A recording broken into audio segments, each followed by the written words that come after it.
I didn't believe in fate until the night I crashed into Dante Moretti's world, literally. The rain came down in sheets, turning the Boston streets into rivers of neon and shadow. My hands gripped the steering wheel of my ancient Honda, knuckles white as I squinted through the smeared windshield. I was late. Again. My shift at the diner had run over, and now I was racing across town to pick up my sister from her night class. The intersection appeared out of nowhere. So did the black SUV. I slammed the brakes. Tires screamed. Metal crunched. The airbag exploded in my face, and for a moment, there was nothing but white silence and the taste of blood in my mouth. When I finally pushed the deflated airbag away and stumbled out of my car, my entire body was shaking. The SUV, a gleaming monster of chrome and tinted windows, sat at an angle in the intersection, barely scratched. My Honda looked like it had been fed through a compressor. No, no, no. I pressed my hands to my head, panic rising in my throat. I couldn't afford this. I couldn't afford anything. The driver's door of the SUV opened. A man stepped out, and everything stopped. He was tall, well over 6 feet, with broad shoulders that filled out his black suit like it had been tailored to intimidate. Dark hair, pushed back from a face that could have been carved from marble. Sharp jaw, high cheekbones, but it was his eyes that made my breath catch. Dark, impossibly dark, the kind of eyes that saw everything and gave nothing away. He looked at my crumpled car, then at me. His expression didn't change, but something flickered in those eyes, something that made my stomach drop. "Are you hurt?" His voice was low, controlled, with an edge that suggested he didn't ask questions twice. I'm fine. I'm so sorry." The light I didn't see. Words tumbled out of me in a panicked rush. "I have insurance. Well, minimal insurance. But I can pay for damages. I'll figure it out. He raised one hand, and I stopped talking immediately. The gesture was subtle, almost lazy, but it carried absolute authority. "Your lip is bleeding." I touched my mouth and my fingers came away red. "It's nothing. Just from the airbag." He studied me for a long moment, rain soaking through his expensive suit, and I had the strangest sensation that he was cataloging everything about me: my cheap uniform, my secondhand coat, the desperation probably written all over my face. Then he turned to the SUV and spoke to someone inside. "Check the damage." A man emerged from the passenger side, shorter, stockier, with cold eyes and a visible shoulder holster beneath his jacket.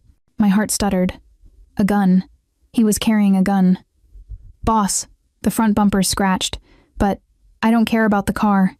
The tall man's voice cut through the rain. "Get hers towed. Take her wherever she needs to go." "What?" I blinked at him. "No, I can call someone. I don't need. It's raining. Your car is destroyed, and you're bleeding." He stepped closer, and suddenly the space between us felt electric, dangerous. "I'm not leaving you on the side of the road." There was something in his tone, not quite concern, but something close to it. Something that made no sense coming from a man who clearly moved through the world expecting obedience. "I don't even know you." His mouth curved slightly. Not quite a smile.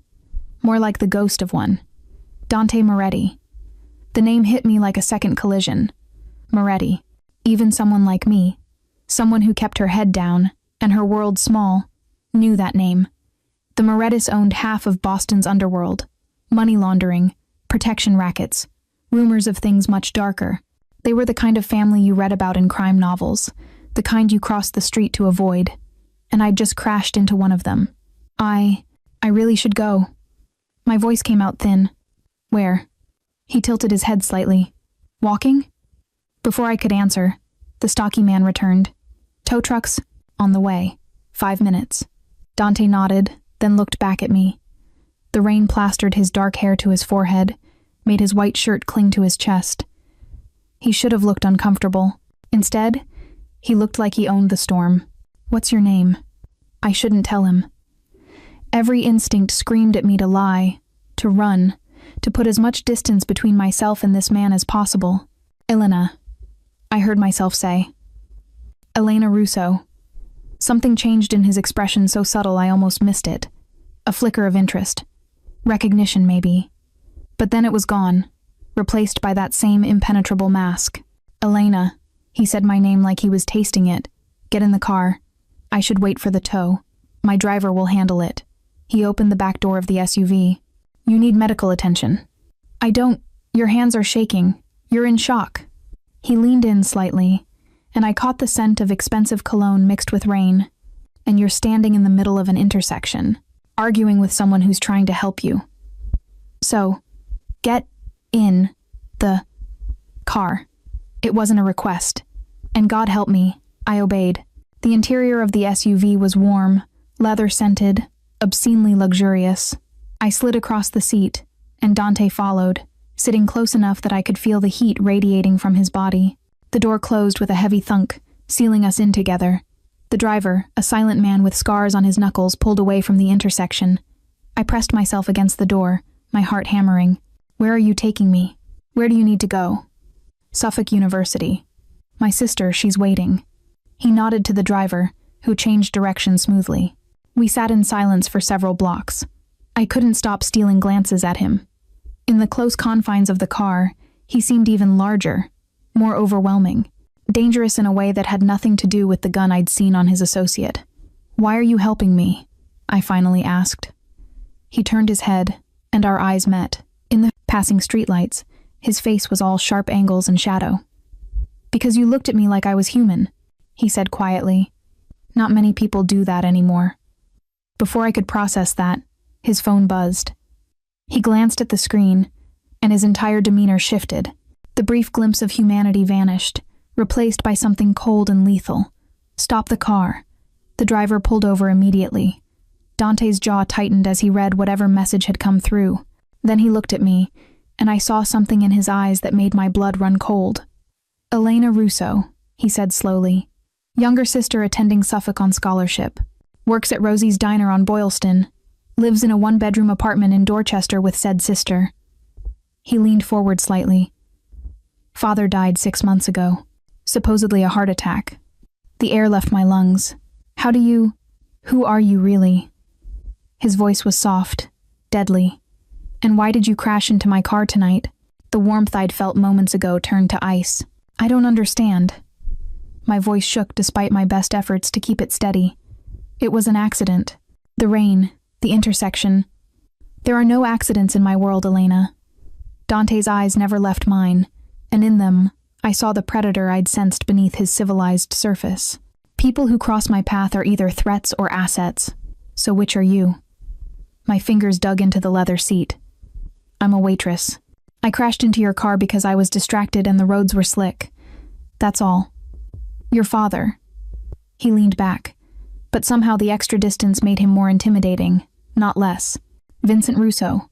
Worked as a custodian at Blackstone Finance for 20 years. Died suddenly last March. They ruled it natural causes. The mention of my father felt like a knife between my ribs. What does my father have to do with anything?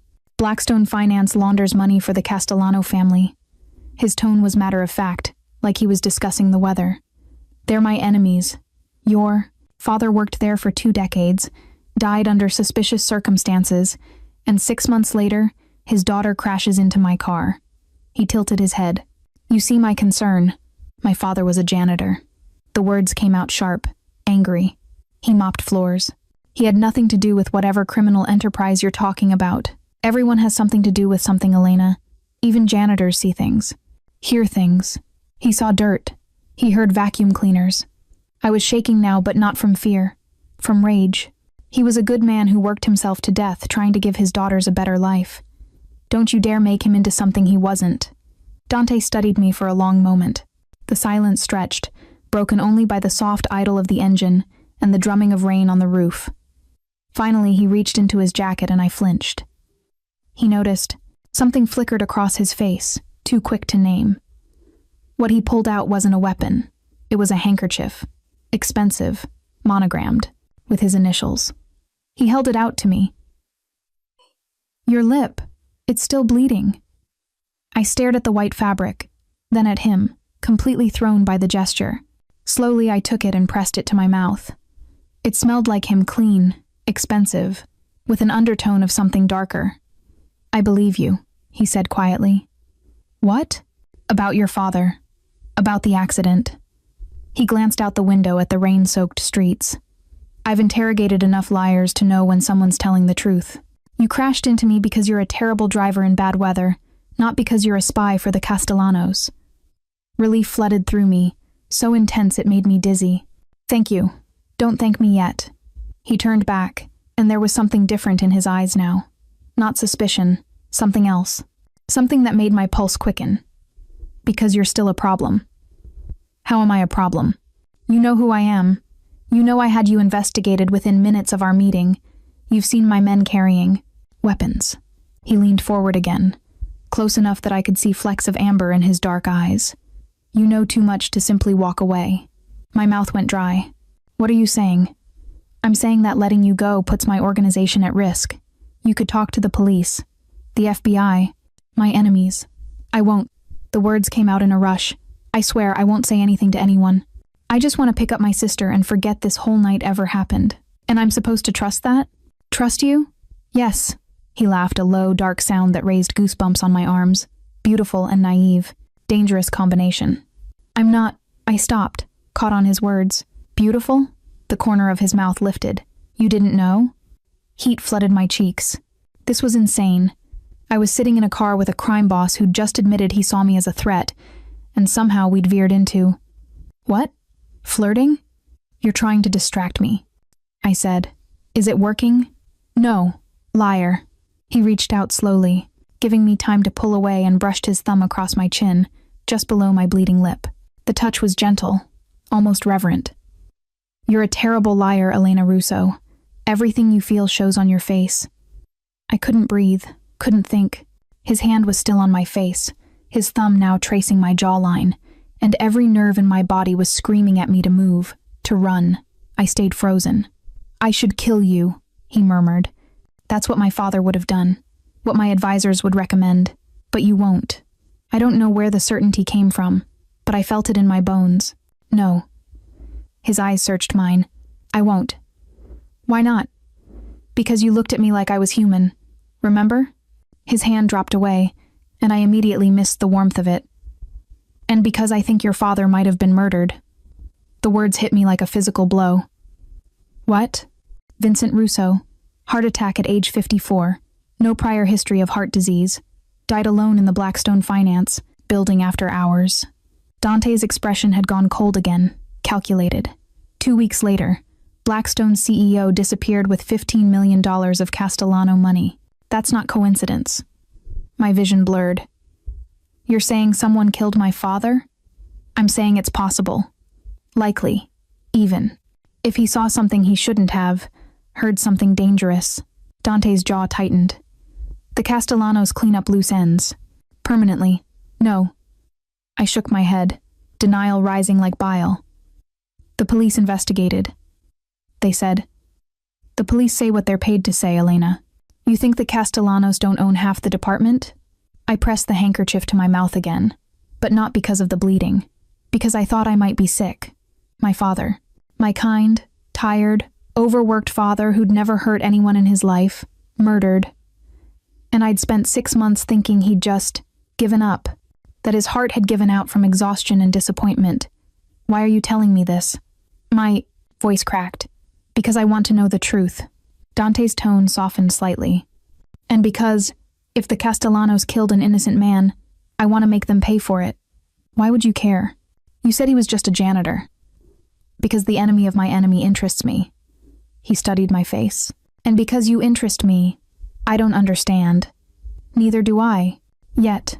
He glanced at his watch, expensive. Probably cost more than a year of my rent, then nodded to the driver. Take us to Suffolk. The car started moving again. I sat in stunned silence, my mind reeling. My father, murdered. This man, this dangerous, powerful man offering to help me find out why. What do you want from me? I finally asked. Dante looked at me, and in his eyes I saw something that made my stomach flip. Everything, he said quietly. But we'll start with trust. The car pulled up to Suffolk's main building. Through the rain-streaked window, I could see my sister Lucia standing under the awning, phone pressed, to her ear, looking worried. I reached for the door handle. Elena. Dante's hand caught my wrist, not hard, but firm. This isn't over. I know. You have my number now. He gestured to my phone, and I realized with a start that while I'd been in shock, someone had already programmed it in. When you're ready to learn the truth about your father, call me. And if I don't?" His grip tightened fractionally. "Then you'll spend the rest of your life wondering, looking over your shoulder, waiting for the Castellanos to remember that Vincent Russo had daughters." Fear spiked through me. "You're saying we're in danger?" "I'm saying knowledge is protection. And right now, I'm the only one who can give you both." He released my wrist. I pushed open the door, stepping into the rain. I'd made it 3 steps when his voice stopped me. "Elena." I turned back. He was silhouetted in the doorway of the SUV, rain falling around him like a curtain. "Drive more carefully. Next time you might hit someone who won't be so understanding." Then the door closed, and the SUV pulled away, leaving me standing in the rain with my sister's voice calling my name and a mobster's number burning in my phone. I had no idea that the man who'd just driven away had already decided I was his, and that decision would change everything. I didn't sleep that night. Lucia had peppered me with questions the moment I got in her beat-up replacement rental. Where was my car? Who was that in the SUV? Why did I look like I'd seen a ghost? But I couldn't find words that made sense. How could I explain that our father's death might have been murder? That I'd stumbled into the orbit of Boston's most dangerous crime family? That a man with eyes like midnight had touched my face and made me forget how to breathe? I'd mumbled something about the accident, insurance complications, and a good Samaritan giving me a ride. Lucia didn't believe me. My sister had always been able to read my lies, but she let it drop. Now, at 3 a.m, I stood at our apartment's tiny window, watching the street below. Every car that passed made my heart jump. Every shadow seemed threatening. "You'll spend the rest of your life looking over your shoulder." Dante's words echoed in my mind. My phone sat on the kitchen counter, Dante Moretti's number glowing like a dare. I'd picked it up a dozen times, put it down a dozen more. What was I even considering? Calling a mobster? Asking him for help? Everything rational in me screamed that this was insane, that I should block his number and pretend tonight never happened. But the irrational part, the part that remembered my father's face at his funeral, how hollow my mother had looked before cancer took her too, that part whispered, what if Dante's right? What if my father had been killed? What if Lucia and I were next? I pressed my forehead against the cool glass. Boston sprawled before me, all glittering lights and dark secrets. Somewhere out there, Dante Moretti was probably in some mansion, surrounded by armed men and blood money, not giving me a second thought. Except, he had looked at me like I mattered, like I was more than just a complication to be solved. "You interest me." God, I was losing my mind. I grabbed my phone and opened his contact. My thumb hovered over the call button. Then I heard it, a soft creak from the hallway outside our apartment. The building was old, always settling, but this sound was different, deliberate. I froze. Another creak, closer. My pulse thundered in my ears.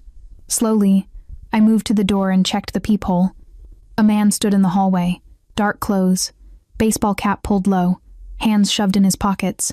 He wasn't moving, just standing there, facing our door. Terror shot through me like electricity. I stumbled back, nearly dropping my phone. This wasn't paranoia. This wasn't exhaustion playing tricks. There was a man outside our apartment at 3 a.m, and every instinct I had screamed danger. I pressed the call button. Dante answered on the first ring. "Elena, there's someone outside my door." The words tumbled out in a whispered rush. "A man. He's just standing there. I don't know what to do. Where's your sister?" "Asleep. In the bedroom. Lock the bedroom door. Now." His voice was completely calm, completely controlled. "Stay on the line with me." I ran to Lucia's room, locked the door from the outside, then retreated to the bathroom, the only room with a lock from the inside. My hands shook so badly I could barely turn the deadbolt. "I'm locked in," I whispered. "Good girl." I heard him moving, heard voices in the background. "My men are 5 minutes away. Can you see him?" "No, I'm in the bathroom." "But Dante," my voice cracked. "What if he breaks in? What if—" "He won't. Not if he knows what's good for him." Something dangerous edged into his tone. "Elena, listen to me. You're going to be fine. I've got people coming. You're safe. How did you—" I stopped, realization crashing over me. "You had someone watching me. Already." A pause. "Yes, you said you believed me. You said I did believe you. I also don't take chances with loose ends. And you, Elena." He exhaled slowly. "You became very important to me very quickly. I should have been furious, terrified. But all I felt was a strange, twisted relief. "The man outside," I whispered. "Is he yours?" "No. Mine are in a car 2 blocks over. They're moving now." A crash from the apartment. The sound of our front door splintering. I bit down on my fist to keep from screaming. "Elena?" Dante's voice sharpened. "Elena, talk to me." "He's inside." I could barely form words. He broke the door. 2 minutes. "Hold on for 2 minutes." Footsteps in the apartment. Heavy. Purposeful. I heard Lucia's door rattle. Her groggy voice. "Elena? What's going on?" "Stay in there," I shouted. "Don't open the door." "Smart girl." Dante's voice in my ear, steady as a heartbeat. "Keep him focused on you. Away from your sister." How do I? Make noise. Let him know where you are. Every survival instinct I had rebelled against the idea, but I understood his logic. If the intruder found me first, Lucia would be safe. I knocked over the bathroom's metal trash can. It clattered against the tile. The footsteps stopped, then changed direction, toward me. "He's coming," I breathed. 30 seconds, Elena. My men are in the building." The bathroom doorknob rattled.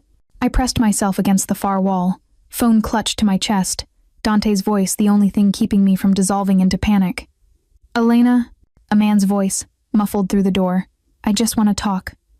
"She's not interested," Dante said in my ear. "Don't respond." The doorknob rattled harder. Then the door shook. He was trying to force it. 10 seconds, Dante said. The door shook again. The frame groaned. 5 seconds. Another crash. The wood around the lock began to splinter. Then gunshots. 2 of them. Sharp cracks that made my ears ring even through the walls. Shouts. Scuffling. Silence. A knock on the bathroom door. "Miss Russo, it's safe now." I couldn't move. Couldn't breathe. "Elena," Dante's voice urgent. "That's Marco. He's mine. You can open the door." Slowly, my hands shaking, I unlocked the door. A broad-shouldered man with kind eyes stood in the hallway. Behind him, 2 more men were hauling the intruder toward the shattered front door. The man's face was bloody, his arm hanging at a wrong angle. "Are you hurt?" Marco asked. I shook my head mutely. "Your sister?" "Still in the bedroom." He nodded and stepped aside, revealing the destruction of my tiny apartment. Furniture overturned, glass everywhere, blood on the floor. "Elena," Dante's voice pulled me back. "Put Marco on." I handed over the phone numbly. Marco listened, said "Yes, sir," twice, then handed it back. "Pack a bag," Dante said. "You and your sister. Enough for a few days." "What?" "That man was Castellano. They know where you live. They know your father had daughters."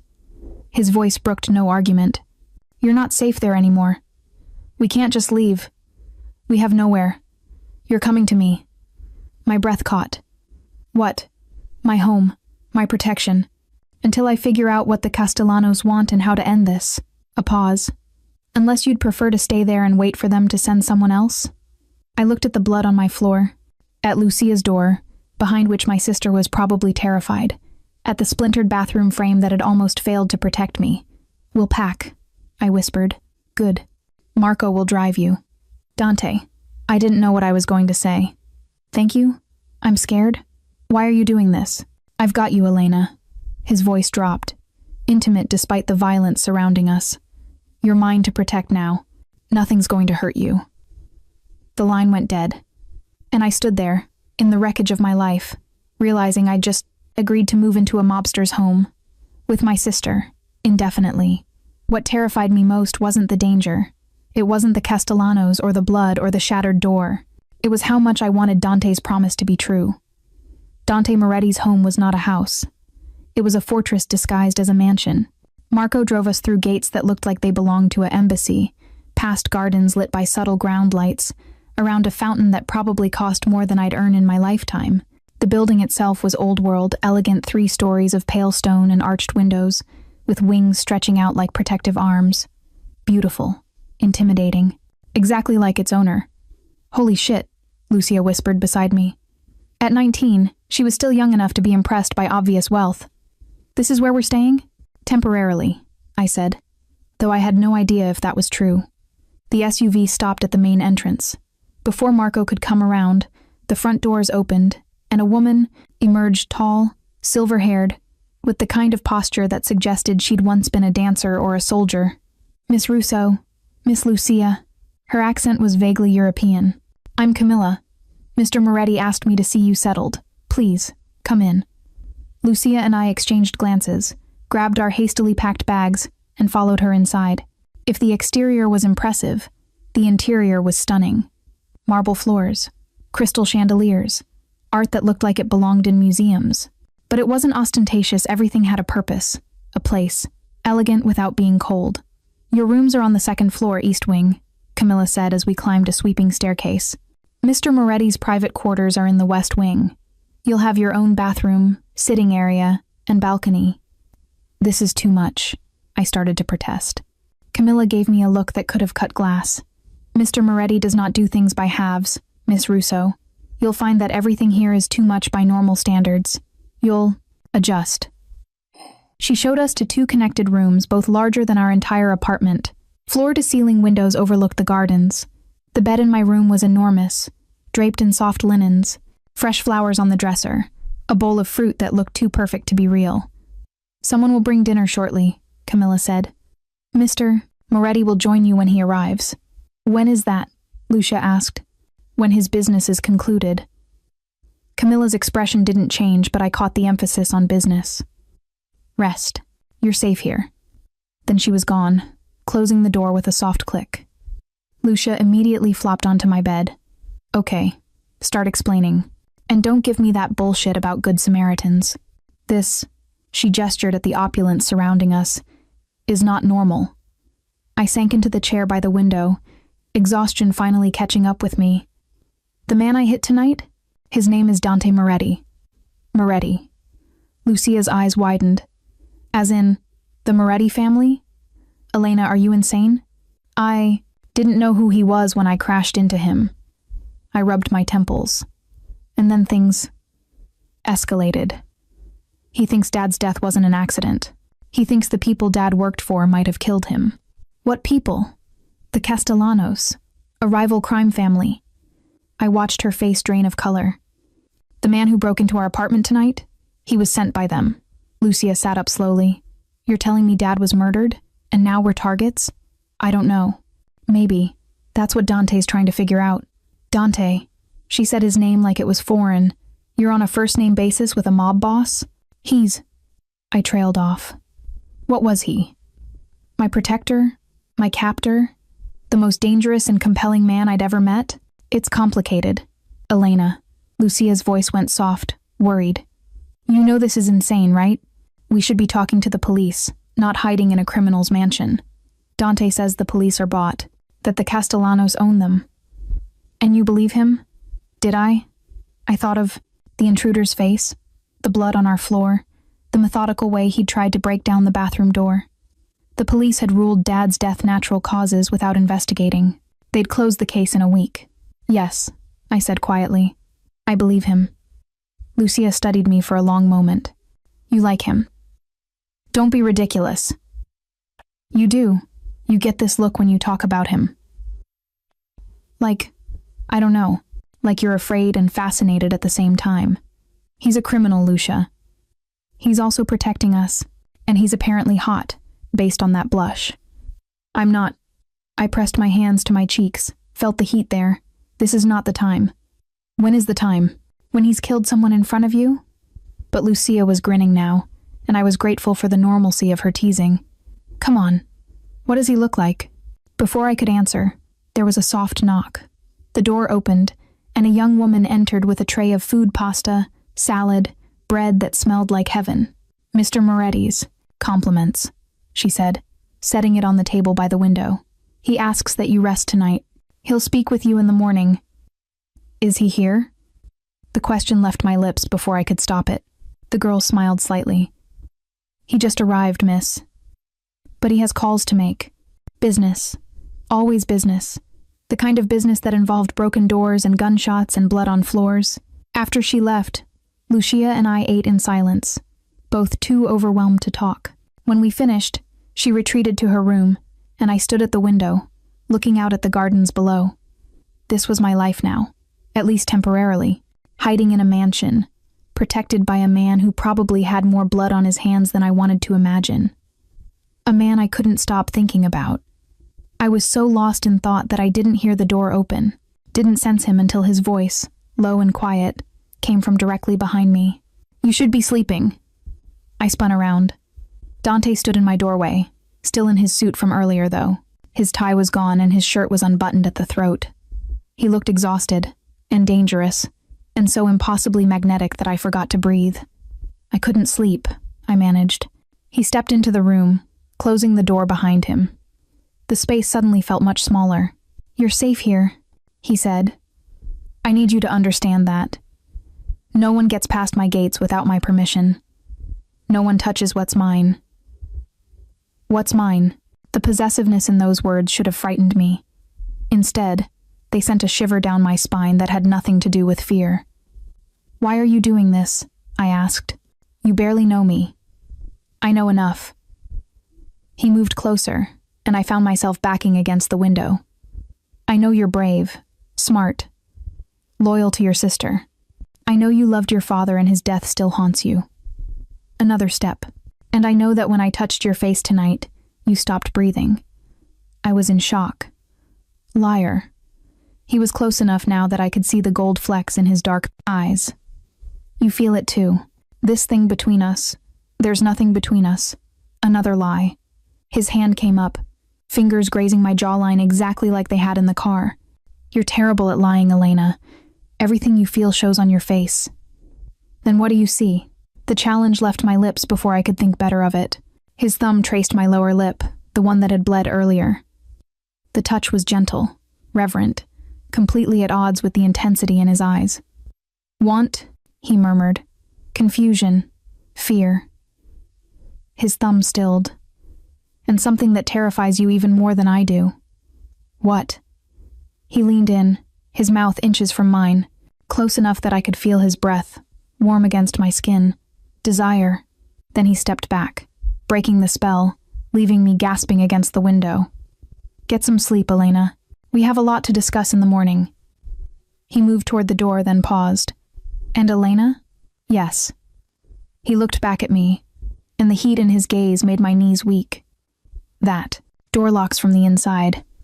But you won't need it. I don't take what isn't freely given." He left, and I slid down the window, my legs unable to hold me, my heart racing like I'd run a marathon.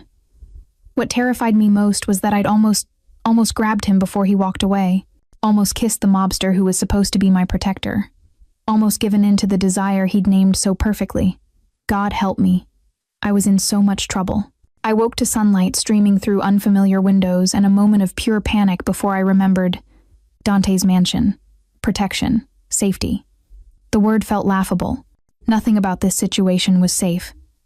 Least of all the way my pulse quickened when I thought about him standing in my room last night, his thumb on my lip, his voice wrapping around the word desire.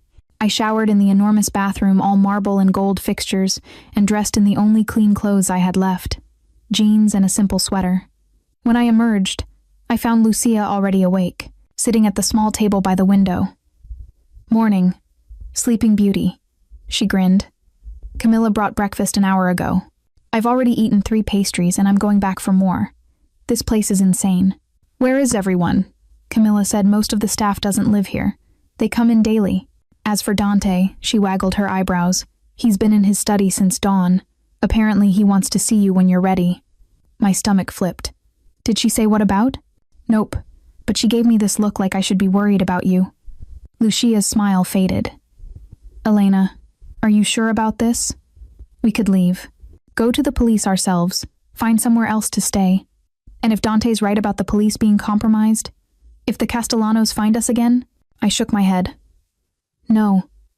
We're safer here. With him." I didn't add. Camilla appeared at the door as if summoned. "Miss Russo, Mr. Moretti is ready for you. I'll come back soon," I told Lucia, then followed Camilla through the low mansion's corridors. She led me to the west wing Dante's private domain and stopped outside an ornate door. His study. Knock before entering. Then she was gone, leaving me alone in the hallway. I raised my hand, hesitated. "You feel it too. This thing between us, I knocked. Enter. His voice, commanding even through wood. The study was exactly what I'd expected. Floor-to-ceiling bookshelves, a massive desk, leather chairs, and windows overlooking the gardens. What I hadn't expected was the wall of screens, showing various security feeds, the gates, the grounds, multiple points throughout the city, and Dante, standing with his back to me, hands braced on the desk, staring at something I couldn't see. He'd changed into dark slacks and a white shirt, sleeves rolled up to reveal forearms corded with muscle. His hair was damp, like he'd recently showered. "Close the door," he said without turning. I obeyed. He straightened, turned, and the intensity in his eyes made my breath catch. He looked like he hadn't slept, like he'd spent the night fighting demons I couldn't see. "How's your sister?" he asked. "Good. Overwhelmed, but good. And you?" "The same." He studied me for a long moment. "Come here." It wasn't a request. I crossed the study, stopping a few feet from the desk. He moved around it, eliminating the barrier between us, and suddenly we were too close. I could smell his cologne, the same scent from the car, intoxicating and dangerous. "I had my people working all night," he said. "Digging into your father's death, the Castellanos' operations, Blackstone Finance." He reached behind him and pulled out a file folder. "What I found. It's not good. Tell me." He opened the folder, revealing documents, photos, financial records. "Your father did see something. The night he died, there was a meeting at Blackstone, high-level Castellano operatives moving money. Vincent walked in to empty the trash." My hands clenched. "And they killed him for that?" "Not immediately. They couldn't risk making it obvious." Dante's jaw tightened. "They waited 2 weeks, made it look like a heart attack. But the coroner who signed off? He's on the Castellano payroll, as is the detective who closed the case. Why are you telling me this?"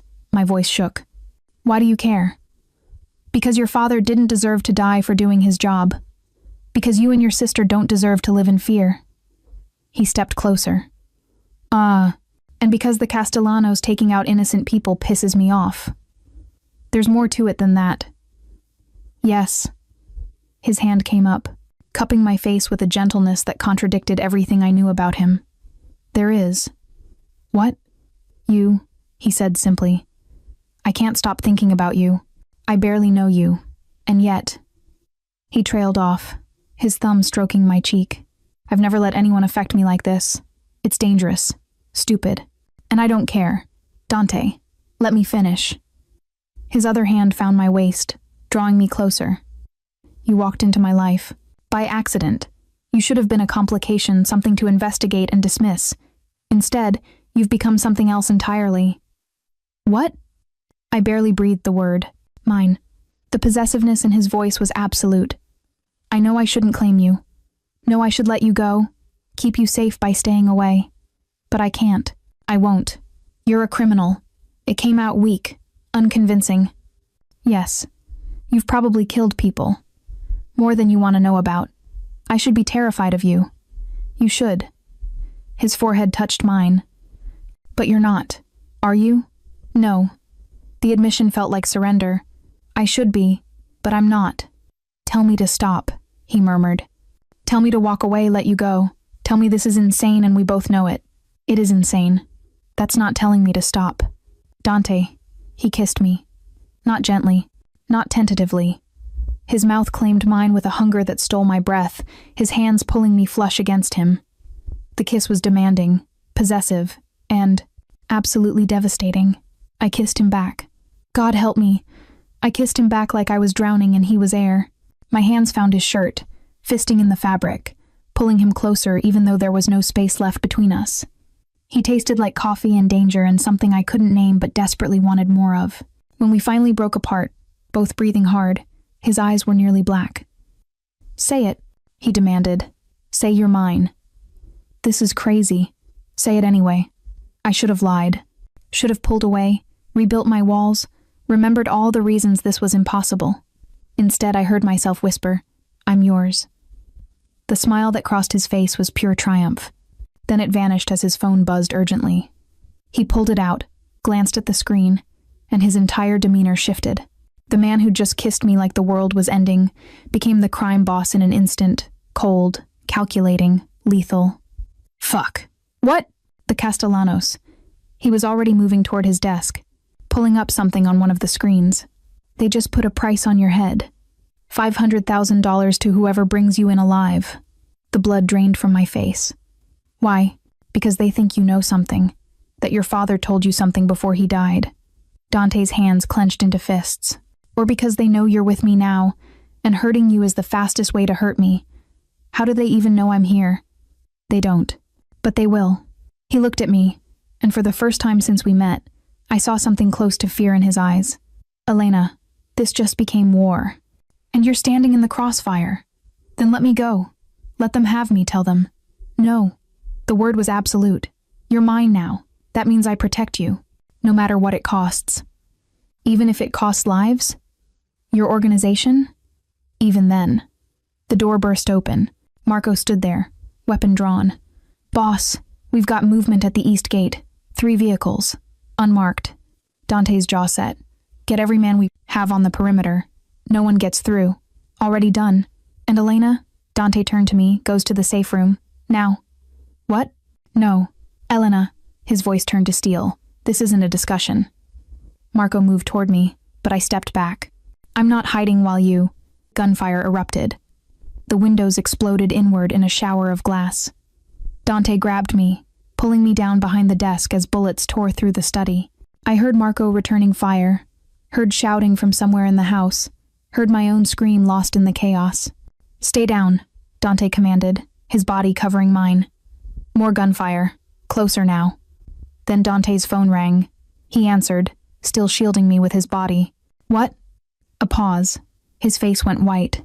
When? He lowered the phone slowly, looked at me with eyes full of fury and something else, something that looked like devastation. What? I whispered. They don't just want you, Elena. His voice was hollow. They took Lucia. Time stopped. What? The word came out strangled, barely audible over the ringing in my ears from the gunfire. No. She was in her room. She was safe. They had someone inside. Dante's voice was cold fury. A maid. Been on my payroll for 3 years. Vetted twice. They got to her. How long ago? I was shaking, my hands clutching at his shirt. Dante, how long has she been gone? 15 minutes. Maybe less. He pulled out his phone, already dialing. Marco, lock down the property. I want every person here accounted for. And get Salvatore on the line. He paused, listening. I don't care what he's doing. Get him. I couldn't breathe. Lucia, my baby sister, in the hands of people who'd killed our father, who'd broken into our apartment, who'd put a price on my head. Elena? Dante's hands cupped my face, forcing me to look at him. Listen to me. We will get her back. I promise you. You can't promise that. I can, and I do. His eyes burned with certainty. The Castellanos want you. They took her to force, want you to surrender, which means they won't hurt her. Not yet. Not yet. The words tasted like ash. Oh God, Dante, she must be so scared. Then we don't give them time to hurt her. He pulled me to my feet. Come with me. The study was destroyed, shattered windows, bullet holes in the walls, debris everywhere. But the attack had stopped. Dante's men had driven them back, at least temporarily. He led me through the mansion to a room I hadn't seen before, hidden behind a bookshelf in the library, accessible only by fingerprint scanner. Inside was what could only be called a war room. Screens showed live feeds from across the city. Maps covered one wall. A table held an arsenal of weapons that made my stomach turn. 4 men stood around the table.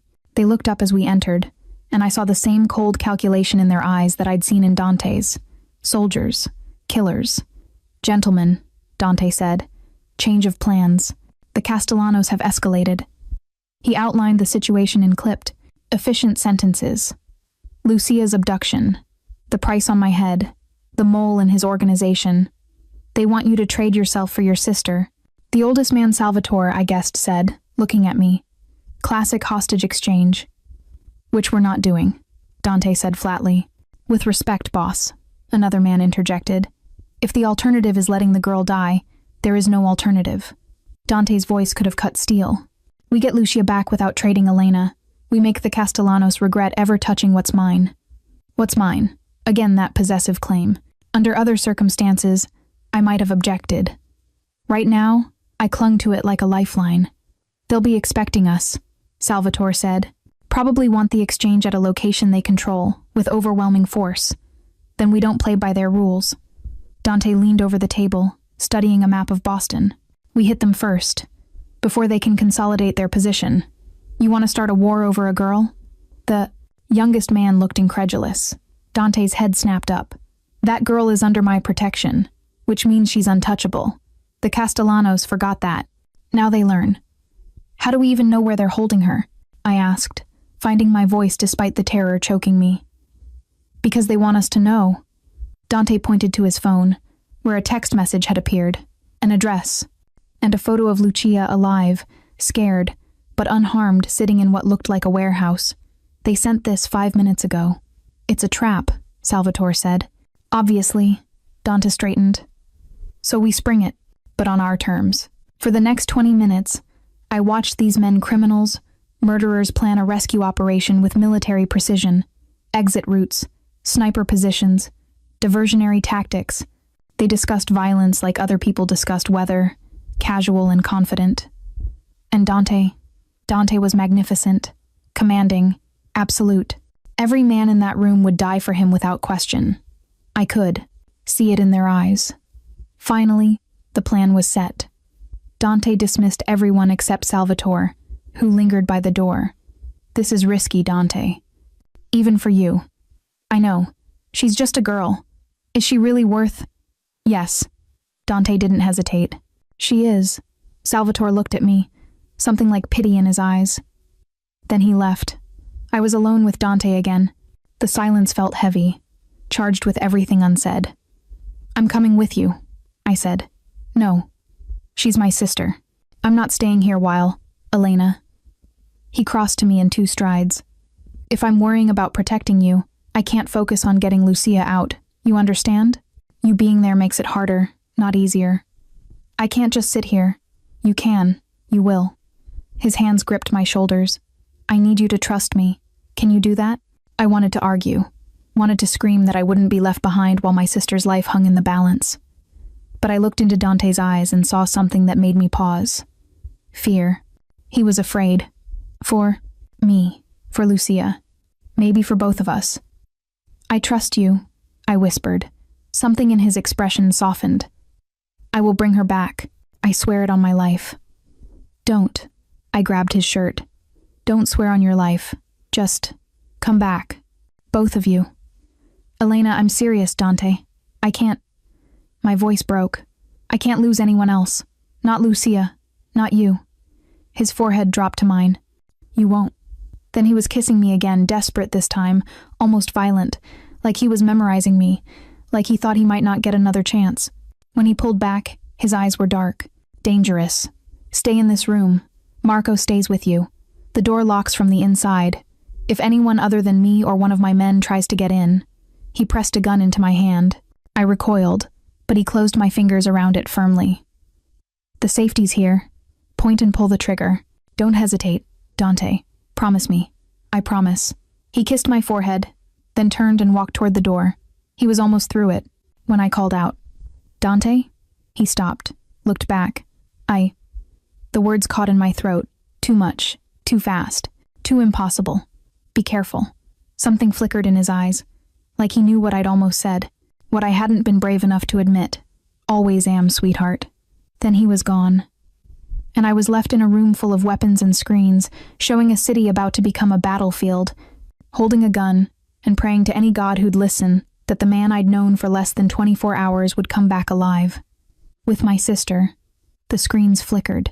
I watched Dante and his men climb into SUVs, watched them drive through the gates, watched them disappear into Boston's nighttime streets. Going to war. For Lucia. For me. Marco stood silently by the door, an imposing shadow. He'll get her back, he said quietly. The boss doesn't fail. Not when it matters. I nodded, unable to speak past the lump in my throat. On the screen, I watched the SUVs turn a corner and vanish from view. And I realized with devastating clarity that somewhere in the chaos of the last day, I'd done the stupidest thing possible. I'd fallen for him. For Dante Moretti, mobster, killer, the most dangerous man in Boston. Mine. God help us all. The waiting was torture. I paced the war room like a caged animal, watching the screens that showed various parts of the city but not the warehouse where Lucia was being held. Marco had tried to explain that Dante couldn't risk the Castellanos detecting their communications, so the cameras were off, the feeds dead, blind. We were completely blind. How long has it been? I asked for the 100th time. 37 minutes. Marco's voice was patient. He'd answered every time without complaint. Should it take this long? Depends on resistance. The plan was a fast extraction in and out in 20 minutes. But plans change. That's not comforting. Wasn't meant to be. Just honest. I sank into a chair, the gun Dante had given me heavy on my lap. I'd never held a weapon before tonight. Never imagined I'd have to. Now it felt like the only solid thing in a world that had tilted sideways. My phone buzzed. Unknown number. My heart stopped. I looked at Marco, who tensed immediately. Don't answer. I answered. Hello, Elena. The voice was smooth, cultured, and utterly terrifying in its calm. My name is Luca Castellano. I believe we should talk. Where's my sister? Safe. For now. A pause. You know your father was a good man. Quiet. Kept his head down. It's unfortunate he saw what he saw. Rage surged through me. You killed him. I did what was necessary, just like I'm doing now. Another pause. Dante Moretti thinks he can storm in here and take what's mine. He's wrong. And when his men are dead and your sister is screaming, you'll understand that there are rules in this world. Rules that don't bend for pretty girls and misguided loyalties. If you hurt her, then what, Elena? You'll kill me? You're a waitress playing, in a world you don't understand. His voice hardened. Here's what's going to happen. You're going to walk out of Dante's mansion. You're going to come to the address I text you, alone, and you're going to trade yourself for your sister. Dante will kill you. Dante will try. He might even succeed. But not before I've ended everyone he loves. Starting with you. The threat was delivered conversationally, like discussing the weather. You have 1 hour. After that, your sister loses fingers. 1 per hour until you arrive. The line went dead. I sat frozen, the phone slipping from my hand. What did he say? Marco moved toward me. He wants me to trade myself for Lucia. 1 hour, or he starts cutting off her fingers. Jesus. Marco ran a hand through his hair. Okay, we call the boss. He needs to know.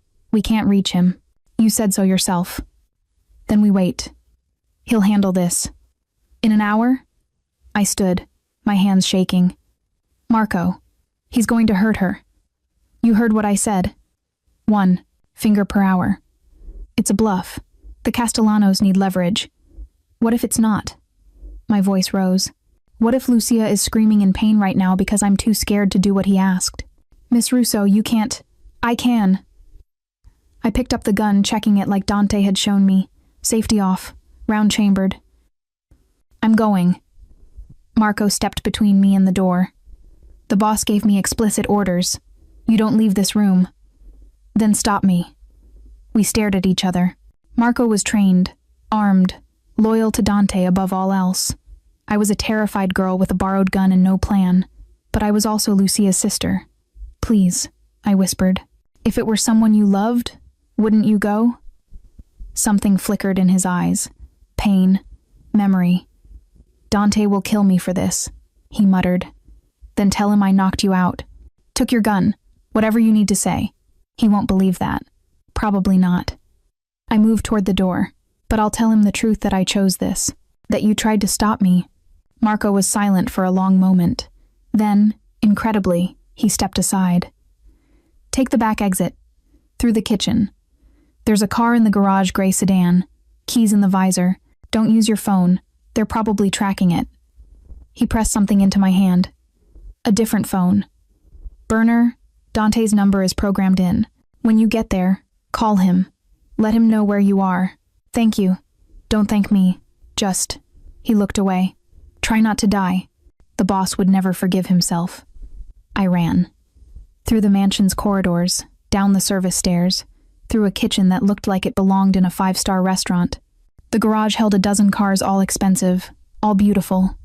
I found the gray sedan, grabbed the keys, and drove through a back gate that Marco must have opened remotely. The address Castellano sent was in South Boston, an industrial area, mostly abandoned at night. Perfect for crimes you wanted no witnesses to.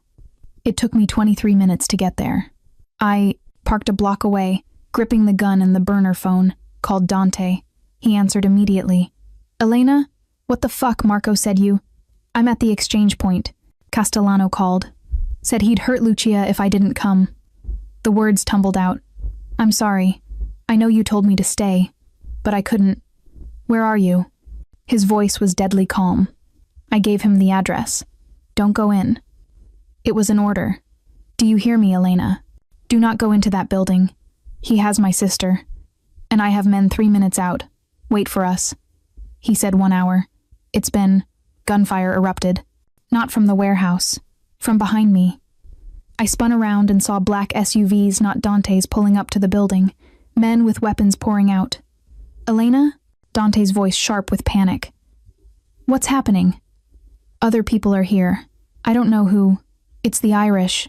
Holy fuck. The Irish are moving on the Castellanos." He was shouting now, giving orders to someone else. "Elena, get out of there. Now. It's about to become a war zone." As if to punctuate his words, an explosion rocked the warehouse. Windows shattered. Men screamed. "Lucia's in there!" I was already running toward the building. "Elena." "No." But I dropped the phone. Gun in hand, I ran toward the fire and smoke and chaos, driven by a single thought. My sister is in there. I made it to the side entrance. The door hung open, blown off its hinges. Inside was hell gunfire, smoke, men fighting in close quarters. I stumbled through, trying to see through the haze. "Lucia!" I screamed. A hand grabbed my arm. I spun, raising the gun Dante, covered in blood, not his. I prayed, his eyes wild. "You stupid, brave, infuriating woman," he growled. Then he was kissing me, hard and fast, like a man saying goodbye. "Stay behind me, move when I move. And for the love of God, shoot anything that isn't me." We pushed deeper into the warehouse together. Hell had come to Boston. The warehouse was chaos incarnate. Castellano soldiers, fighting Irish gangsters, Dante's men cutting through both sides. And somewhere in this nightmare, my sister. Dante moved like violence personified, every motion economical and lethal. I'd seen him as a businessman, as a protector, even as a lover. Now I saw what he really was, a killer. He shot a man without hesitation, stepped over the body, shot another. Each movement was precise, practiced. He'd done this before. Many times. "Left!" I screamed. He pivoted, firing. A Castellano soldier dropped. "Good girl," Dante said, not looking back. "Keep your eyes open." We pushed through a corridor filled with smoke. Bodies lined the floor, some moving, most not. I tried not to look at their faces, tried not to think about the fact that they'd been alive minutes ago. "Dante!" One of his men, Salvatore, appeared through the smoke, blood streaming from a cut above his eye. "Boss, the Irish have the south wing locked down. They're looking for Castellano himself." "Let them have him." "Where's the girl?" "North side. Second floor. Marco found her, she's alive." Relief nearly brought me to my knees. "Take me to her." "It's not secure, I don't care." I grabbed Dante's arm. "Please." He looked at me, and for a moment, the killer vanished, replaced by the man who'd promised to protect me. "Salvatore, get 10 men and clear us a path. Nothing gets through." "Yes, boss." We fought our way upstairs. Each step felt like miles. My ears rang from gunfire. My hands, when had I fired the gun? I couldn't remember, but it was lighter now, empty, shook uncontrollably. Then I heard it. "Elena." Lucia's voice, terrified but alive. "I'm here." I pushed past Dante, running toward her voice. She was in a room at the end of the hallway, tied to a chair, Marco working to cut her bonds. Her face was bruised, tear-streaked, but she was whole, alive. I crashed into her, pulling her into my arms. Oh God, Lucia," I thought. "I'm okay," she sobbed. "I'm okay. You came. You actually came." "Of course I came, you idiot." I was crying now too, holding her like she might disappear. "You're my sister." Touching. A new voice, cold, but ultimately pointless. We turned. Luca Castellano stood in the doorway, gun pointed at Dante. He was younger than I'd imagined, maybe 40, handsome in a cruel way, with dead eyes that had seen too much. This ends now, Moretti. Dante's weapon was up instantly, aimed at Castellano's head. Agreed. You brought war to my city. You killed an innocent man, threatened his daughters. Dante's voice was ice. You made this personal. Vincent Russo was collateral damage. The girls were loose ends. Castellano's gun never wavered. You should have let me clean this up quietly. Instead, you had to play hero. I don't play, and she's not a loose end. Dante stepped slightly, positioning himself between Castellano and me. She's mine. Sentimental. Your father would be disappointed. My father's dead, and if you don't lower that, a weapon, you will be too. They stood there, two predators locked in a deadly standoff. Behind Castellano, I could see more men appearing, his reinforcements. We were surrounded. You can't shoot all of us, Castellano said softly. Not before we kill you. And then what happens to your precious Elena? Dante's jaw tightened. She walks away. That's the deal. You want me? Fine. Let her and her sister go. No. I grabbed his arm. Dante, don't. Elena. He didn't look at me. Couldn't afford to take his eyes off Castellano. This was always going to end with one of us dead. Better me than you? That's not, I love you. The words stopped my heart. From the moment you looked at me like I was human, I loved you. And that means keeping you alive, even if I'm not there to protect you. Tears streamed down my face. Don't do this. Please. Take your sister. Walk out. Marco will get you somewhere safe. I won't leave you. Yes, you will. Now he did look at me, and his eyes held. Everything regret, love, acceptance. Because I'm asking you to. Because it's the only way you survive. How noble. Castellano smiled. But I'm afraid. The window exploded inward. Glass showered everywhere. Dark shapes poured through men in tactical gear, moving with military precision. FBI, drop your weapons. Chaos erupted. Castellano's men scattered. Dante grabbed me, pulling me down as bullets flew. Lucia screamed. Marco returned fire. And through it all, I heard someone shouting, Luca Castellano, you're under arrest for racketeering, money laundering, and murder. The FBI. The goddamn FBI had raided the warehouse. The Irish, Dante breathed, realization dawning. They tipped them off. They wanted to take out the Castellanos without starting a war. Smart, Salvatore muttered, appearing beside us. And absolutely fucking our escape plan. Then we make a new plan. Dante hauled me to my feet. Backstairs. Now. We ran Lucia, Marco, Salvatore, Dante, and me through smoke and confusion as federal agents swarmed the building. Behind us, I heard Castellano screaming orders, heard his men being taken down. We made it to a service exit. Fresh air hit my face like a blessing. Cars are 2 blocks east, Marco said. If we move. Freeze. An agent, weapon drawn, stepped into our path. Dante raised his hand slowly. We're just leaving. Dante Moretti. The agent smiled grimly.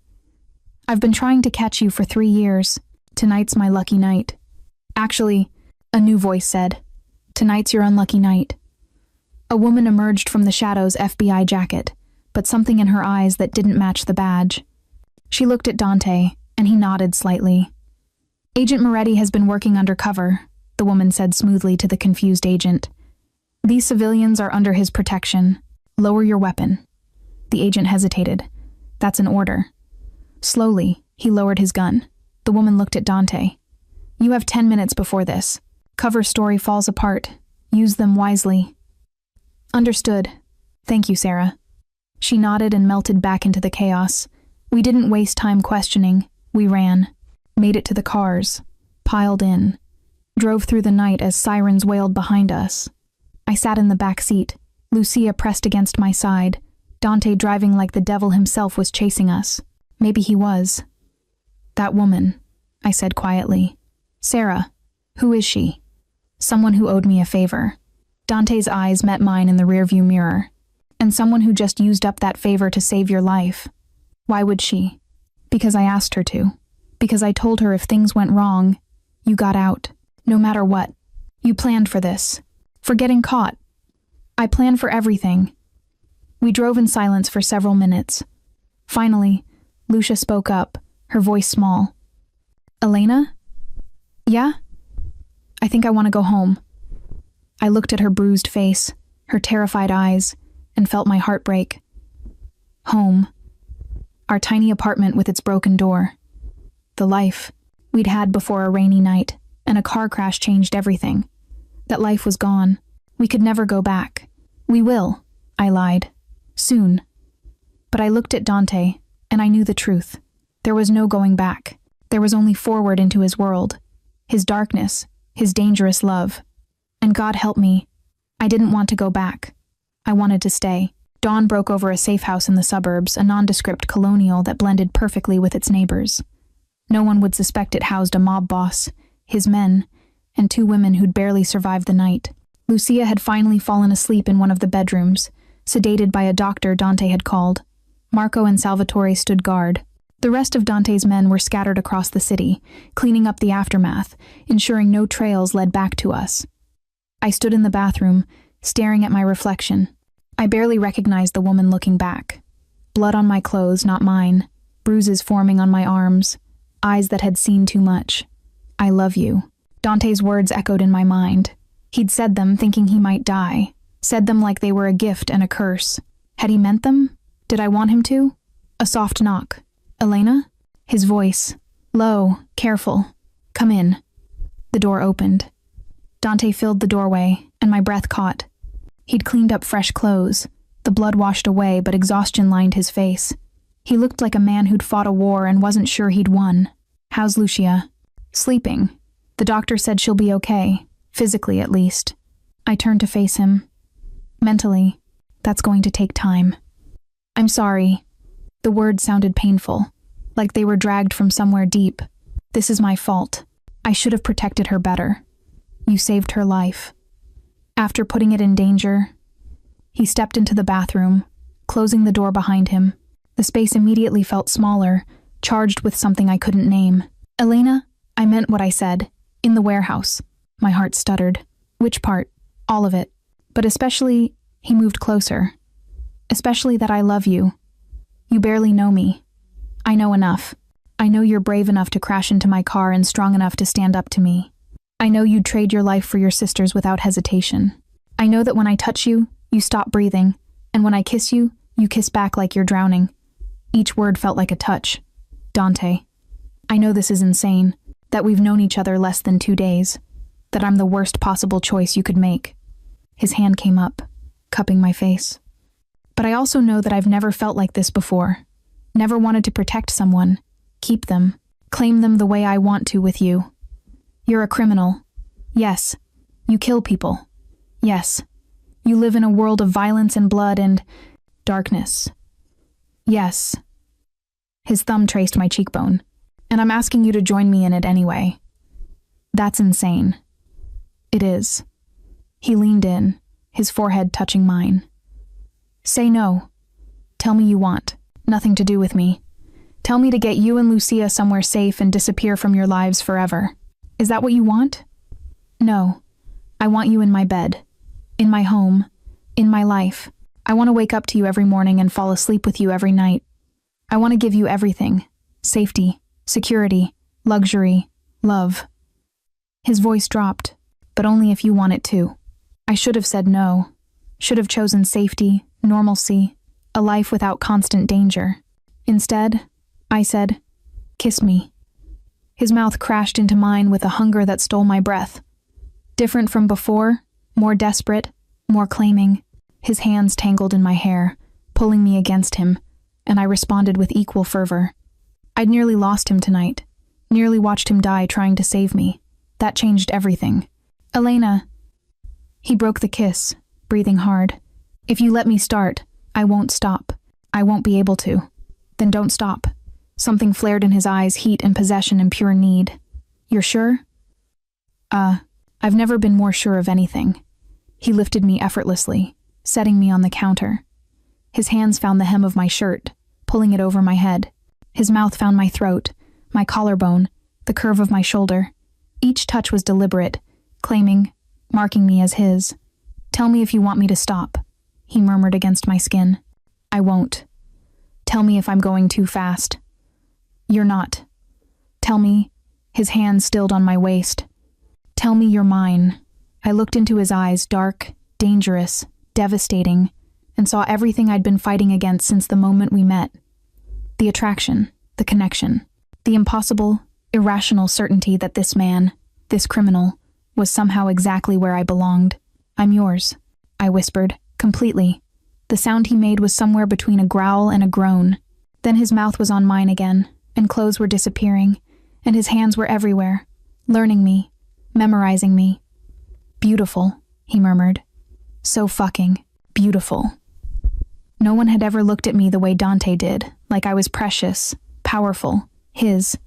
It was intoxicating, overwhelming, perfect. When he finally lifted me, carrying me to the bedroom adjacent to the bathroom, I felt no fear, no hesitation, just absolute certainty. This was right. He was right. He laid me on the bed with a gentleness that contradicted his ruthless reputation. I've wanted this since I saw you standing in the rain, he said, his body covering mine. Wanted you. Then take me. No. His mouth found mine in a kiss that was surprisingly tender. I'm not taking anything. You're giving yourself to me. There's a difference. And he was right. This wasn't about possession or conquest. It was about surrender, mutual, willing, complete. We made love slowly, thoroughly, with an intensity that left us both shaking. He was gentle when I needed it, demanding when I didn't. He learned every sound I made, every place that made me gasp, and he used that knowledge, ruthlessly. When I finally shattered in his arms, crying his name, he followed me over the edge, his own release ringing a sound from his throat that sounded almost like pain. Afterward, we lay tangled together, our breathing slowly returning to normal. I love you, he said quietly. In case that wasn't clear, I laughed, exhausted, overwhelmed, deliriously happy. It was pretty clear. Good. He pressed a kiss to my forehead. Because you're stuck with me now. Is that a threat or a promise? Both. I snuggled closer, feeling safer than I had since my father died. Safer than I'd ever felt, really. Dante? What happens now? The Castellanos. The FBI. All of it. His arms tightened around me. Now, we finish this. The Castellanos are done Lucas in federal custody, and the FBI will find enough evidence to put away the rest. The Irish will move into their territory, and I'll negotiate new terms with them. And us? Us. He tilted my chin up, his eyes serious. You and Lucia stay with me, under my protection, in my home, in my life, if that's what you want. What about normal?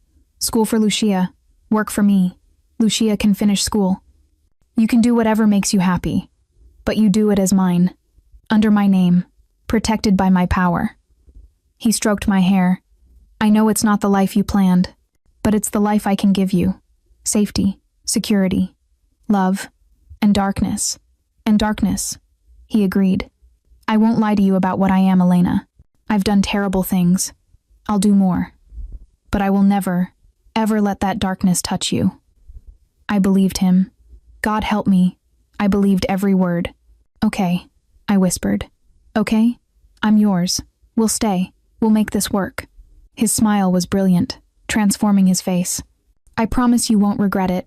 I better not, Moretti. He laughed and pulled me closer, and I let myself sink into his warmth, his strength, his love. Outside, dawn painted the sky in shades of pink and gold. A new day, a new life. Dangerous, impossible, perfect, mine. 3 months later, the mansion no longer felt like a fortress. It felt like home. I stood on the balcony of what had become our bedroom, mine and Dante's, watching the sun set over Boston.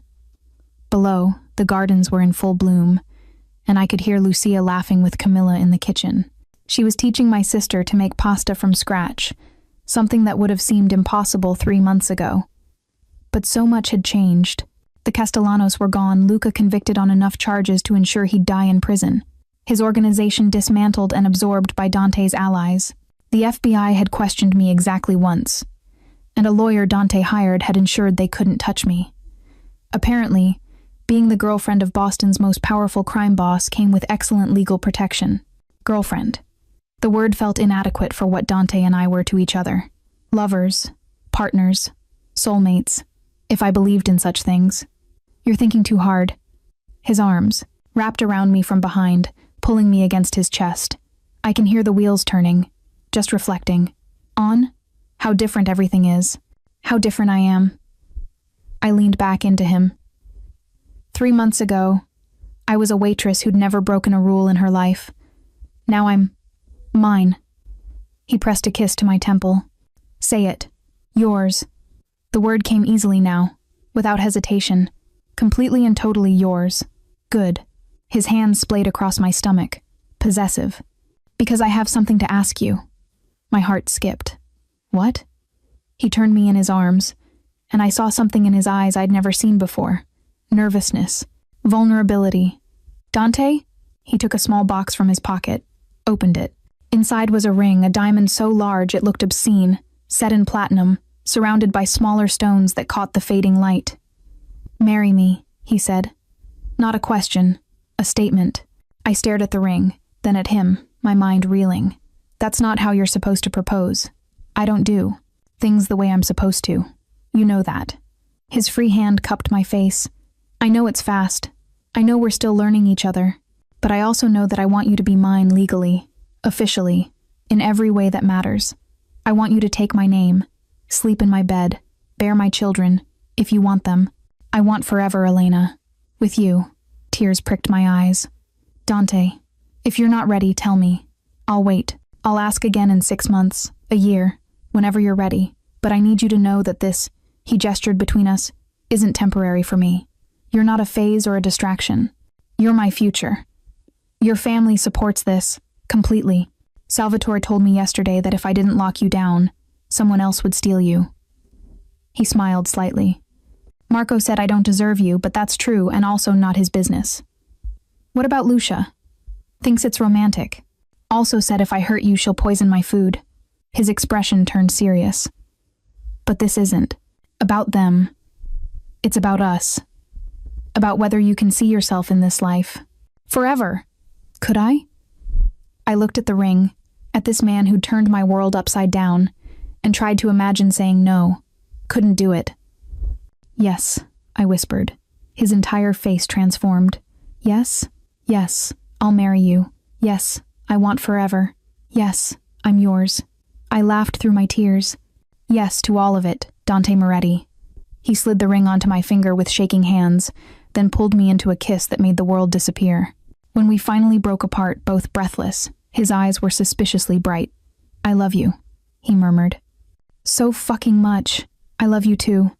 And I meant it, completely, terrifyingly. Even though you're a criminal and this is insane and perfect. He kissed me again. We're perfect. A throat cleared behind us. We turned to find Lucia standing in the doorway, grinning like a madwoman. Did she say yes? She said yes. Finally, Camilla owes me $20. I bet you'd do it. Tonight. She bounced over, grabbing my hand to examine the ring. Holy shit, this thing is huge. Could double as a weapon. Language, I said automatically. You're marrying a mobster and you're worried about my language? But she was laughing, hugging me tight. I'm happy for you, Elena. Really. He's good for you. Makes you smile again. He makes me crazy. Same thing. She pulled back, her expression turning serious. You're sure about this? About him? About all of it? I looked at Dante, at the man who'd saved my life, protected my sister, and somehow made me believe in love again. I'm sure. Then I guess we're staying. Lucia grinned. This place does have great pasta. Dante laughed and pulled her into a hug too. Welcome to the family, kid. Officially. Over her head, his eyes met mine, and I saw everything in them. Love, promise, forever. We'd come so far from that rainy night, from the crash that brought us together. Through violence and fear and impossible choices, we'd survived it all. And now we got to build something new. Something that was ours. Dinner's ready. Camilla called from downstairs. We went down together, Lucia chattering about wedding plans. Dante's hand warm in mine, the ring heavy on my finger. My father would have hated this. My mother would have been horrified. But somehow, I thought they'd understand. That sometimes love doesn't look like you expect. Sometimes it's dangerous and dark and wrapped in violence. Sometimes it saves you anyway. That night, after dinner and champagne and too many congratulations from Dante's men, we lay in bed together, wrapped in sheets and moonlight. Any regrets? He asked quietly. None. I traced the line of his jaw. You? Only that I didn't crash into you first. Would have saved time. I laughed and kissed him, and he rolled me beneath him, his weight comfortable, familiar, perfect. I'm going to spend the rest of my life making you happy, he murmured against my lips, making sure you never regret choosing me.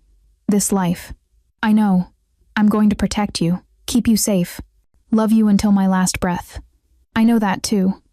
And I'm going to be completely insufferable about the fact that you're mine now, legally, officially, forever. I'd expect nothing less. He kissed me then, slow and deep and full of promise. And as I surrendered to him again, to us, to this impossible life we'd built from darkness and chaos, I realized something. I'd walked into the darkness expecting to be consumed. Instead, I'd found light. His light. Ours. And I'd never been happier. Outside, Boston slept, unaware that one of its most powerful men had just claimed his queen, that a girl who'd crashed her car in the rain had become someone new, someone stronger, someone loved, someone home.